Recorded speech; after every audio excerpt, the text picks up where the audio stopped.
Okay, so Nick said he has something to share with us to quote unquote up our game, and I'm a little nervous. Ooh, that makes me a bit nervous too. Me, me, me, me, me, me, me, me, me. Okay, Do, re, Nick, mi. what are you doing? What are you doing?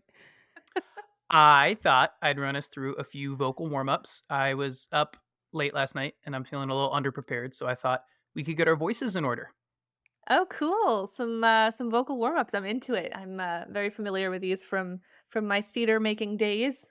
Okay, well, I just need to say I had dental surgery today, minor dental surgery, and the right side of my mouth is still numb. But anyway, Okay, here we go. First one, repeat after me. Garishly guzzling gargantuan glasses of Gewürztraminer and Grenache. Oh my god! okay. Garishly Garishly guzzling guzzling gargantuan gargantuan glasses of glasses of Gewürztraminer and Gewürztraminer and Grenache. Grenache. All right, Okay. good. Nice. All right, next up. A very I even messed it up myself. Excuse me. A tiny, timid Timothy Chalamet tossing back Tempranillo with Tom Hanks and Tom Hardy. Let's do it, Ruby. One, A 2, 3. a A a tiny, tiny timid timid Timothy Timothy Chalamet Chalamet tossing tossing back back Tempranillo Tempranillo with with Tom Tom Hanks Hanks and Tom and Tom Hardy. Hardy. Okay, Oh my this is gosh. good. Everyone's sounding really grand. All right, just a few more. Next up, nine negative nincompoops nitpick natural wine. Ooh, Okay, let's ready? do it. 1, 2, 3. 9 9 negative negative nincompoops nincompoops nitpick nitpick natural wine. natural wine. We're having Great, you trouble on guys. this timing thing. Yeah, you guys are doing great. Okay, the last two focus less on enunciation and plosives and more on intonation. Wait, what is a plosive? Is that like an explosive? Kind of. A plosive is any word that starts with like a P or a T, like anything that breaks the air coming out of your mouth. And Oh. so I've got my pop filter Oh, here. yeah. All Yes. right. All right. We got two more. We're gonna say this one five times, and you're gonna say it like you're kind of a little confused. So repeat after me. Orange wine? Okay. Orange wine? Orange wine? Say it with me. Orange Orange wine? wine, Orange wine. orange Orange wine, wine. Wine? orange wine, orange wine. Nice. All right. Jwine. Orange Jwine is wine. my new favorite word, Wine. jwine. Wine. All right, and the final one. This one. Helps you in a lot of conversations these days. Here we go. Millennial, Zillennial, Gen Z. Oh, geez. All right, you guys ready? Yeah. Millennial, Millennial, Millennial, zillennial, Zillennial, Zillennial, Gen Gen Gen Z, Z. Z. oh Oh Oh, geez. geez. geez. All right, good job, guys. There we go. Those are some vocal warm ups for the wine industry. Oh my god. Well, this is coming full circle because I was just reading that there's this new musical, The Days of Wine and Roses, playing at Studio 54 right now.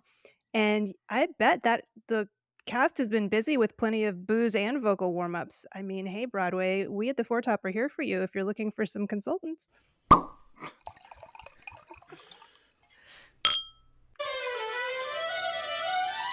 The Pope promotes the heavenly origins of wine. Wine growers worldwide take to their tractors in protest. Oregon keeps booze tax facts under wraps, and Southern Glazers may have met its match. This is the Foretop, and these are the four stories we're following this week. I'm Catherine Cole, joined by Ruby Welkovich and Nick Toole.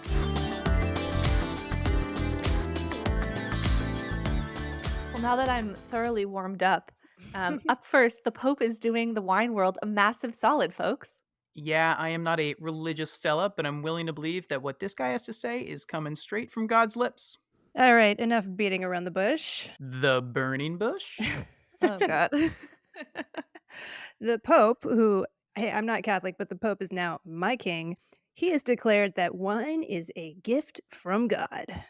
That's right. As we've learned from Wine Spectator's Alison Napius, Pope Francis confirmed what we already believed to be true during a private audience with some of Italy's leading winemakers. Yeah, and jokes aside, this is A, very timely given the turmoil in the wine industry right now. We need all the help we can get. And B, during this meeting, he implored the winemakers to treat the environment and their staff well and promoted wine as part of a healthy lifestyle. This guy is just hitting all the right points. Ah, grazie, Papa. I love it.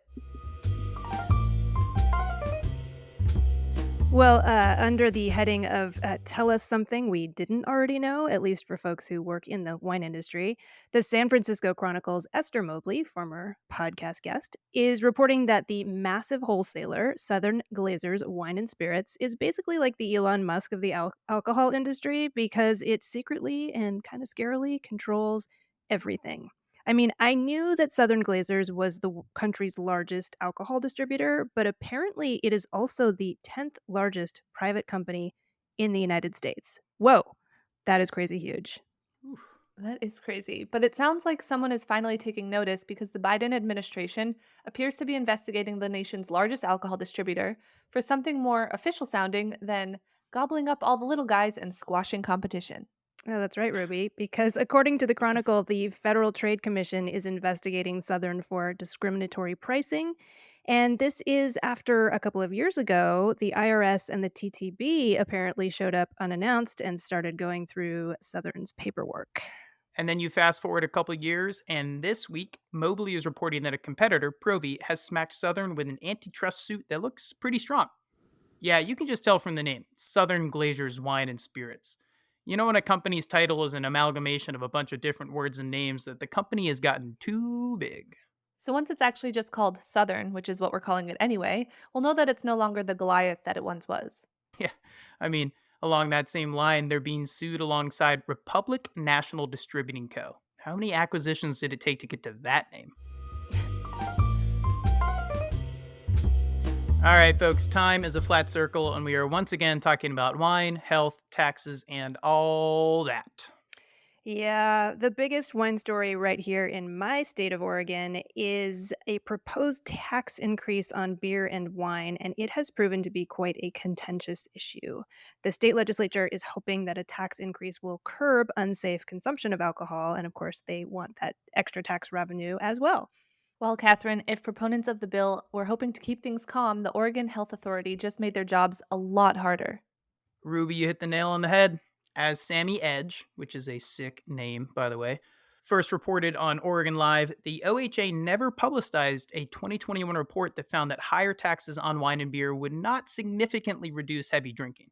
The report found that a tax increase would reduce overall alcohol consumption by roughly 5%, but heavy drinkers who disproportionately drive up costs for the state's public health system would only reduce their consumption by about 2%.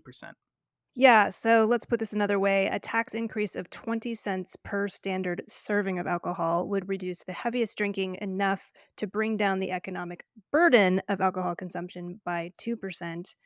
Now, that's $53 million, which sounds like a lot, but that 2% sounds like a little. And when you compare that with the huge positive impact that the wine and beer and spirits industry have, those industries all have on the economy, it's doesn't make a lot of sense.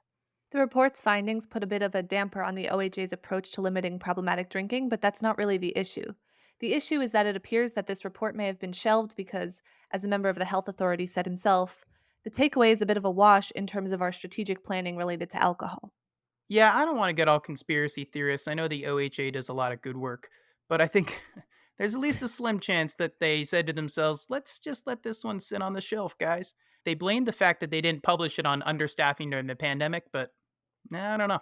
Yeah, I mean, I guess I want to applaud this, but I also want to reiterate something we mentioned back in episode 134. There has been nearly a 40% increase in alcohol related deaths over the last 3 years in Oregon, and that's according to Oregon Public Broadcasting. So, serious hard drinking is a real problem, and governments do need to figure out a way to target those folks. It just sounds like what we need to do is focus on a healthcare approach, a pro healthcare approach rather than a taxation approach. And now it's time for our weekly installment on madness and mayhem in the streets. That's right, Ruby. This week's total pandemonium is happening in Bordeaux, according to Wine Spectator, where demonstrators have joined their neighbors to the south. We've been hearing about those folks in southern France also protesting. So the Bordelais apparently are blocking highways with tractors and hay and disrupting traffic, all because their production prices are higher than what they're actually getting paid for their fruit. Yep, these protests have been going on across France for months, and the French Ministry of Agriculture just announced that it had set up an €80 million emergency fund to help French wine growers in financial difficulty, according to Decanter. And apparently, France is awaiting EU approval on an additional €150 million to pay for French growers to tear out their vines and potentially plant other crops. It seems like a lot of this turmoil may be related to the extra layers of regulation and costs for EU growers. This Wine Spectator article I mentioned pointed out that French growers are drowning under taxes on tractor fuel, the cost of electricity, government fees, paperwork, all those French and European Union regulations. But this is happening all over the world, not just in the EU, which points to the grape glut as the real underlying problem. ABC Australia is reporting vine growers are creating their own hullabaloo, blocking traffic on their tractors in the highly productive Riverland appellation in South Australia. These farmers are also saying that the cost of growing grapes is now higher than what they can get for selling them. And Spain's Ministry of Agriculture is working on allocating €21.4 million for green harvesting, or dropping viable fruit. So there are just too many producing vines out there, and the cost of grapes have fallen. It's time to cut the glut, I guess. Yep. Hey, listeners. So I don't know if you knew this, but every week we post a question of the week from the current episode. And we just wanted to thank you all because you have been posting some great comments on Instagram. So, Ruby, can you share a question of the week that you are enjoying right now? Yeah, right now I'm loving our post. In your opinion, how should the wine industry attract younger drinkers? Oh man, people had some opinions and I'm loving it. An account entitled Mas Vino Please said the industry should really tap into influencers, real ones who are actually tapped into both wine and their audience's needs. Pay them well, free wine doesn't pay the bills, and ask them to help tell these stories. Hmm. At House of Burgesses says, indie or corporate, solid wines with a story need to be affordable. In Europe, you can't get a bad bottle of wine for $10 to $15. Here, it's dicey at best until $30. Too many slippery, slimy, sweet wines with shock appeal labels here. Once bitten, twice shy. Generations are leaving wine. Hmm. Well, I've got a couple of more succinct comments for you from Hamashuk, Drop the Wine Snobbery. And yeah, I'm loving that an account called Kiss My Glass X is calling for a label design revolution. Yes, I love a trendy label.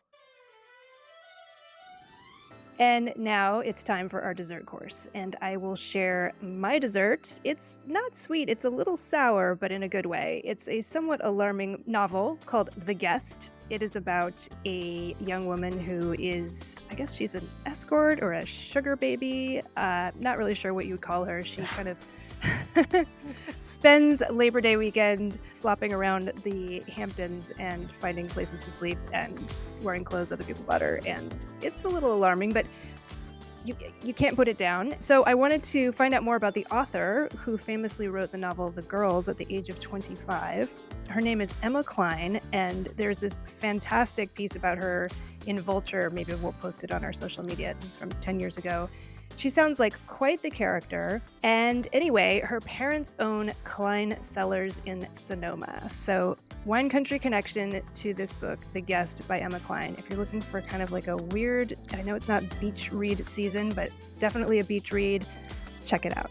This was the book of the summer in my Instagram book loving world. And Oh, so was it's been it? on hold on my Libby for a few months now, so I'm excited to read it. Would you like pair a wine with it? What would you be drinking? I mean, that's interesting because the characters she's rubbing elbows with are probably drinking extremely expensive wines, but it's like, what would she steal? Because that's what basically she just goes around stealing stuff. I would always default to a fantastic bottle of champagne. Not Josh Sellers. No Josh Sellers. No, that's beneath her. That is so 2 weeks ago, Nick. Come on. I'm just catching up. Well, this has been the Four Top Podcast. I am our executive producer, Catherine Cole. I'm our producer, Nick Toole. And I'm media and design manager Ruby Welkovich. Keelan King is our sound supervisor and the composer and performer of our wonderful theme music. Please visit thefourtop.org to learn more about us and listen to back episodes. If you have not already subscribed to The Four Top, on iTunes or Spotify or wherever you listen to podcasts, please do that. And please leave us an amazing rating. 100 out of 5. Yeah, Yes. this is important, by the way. Every rating feeds the algorithm and it helps new listeners find the foretop. And yes, there really is an algorithm. Yes. Well, from the very calm Willamette Valley, where there are, as far as I know, no tractors, actively blocking the roads, although they do get slow on those country highways, I want to sign out. But you know who does block the streets of Portland, as an aside? All the people who think marijuana is not a drug and, do an edible at 10 a.m. and drive 10 miles an hour through Portland. That's the real problem, people. Anyway, from here, this is Catherine signing out. At least they're driving slowly. From my new neighborhood in Falmouth, Maine, this is Nick signing out. And from a very blue-skied Brooklyn today, this is Ruby signing out. Stay safe out there, and thanks for listening.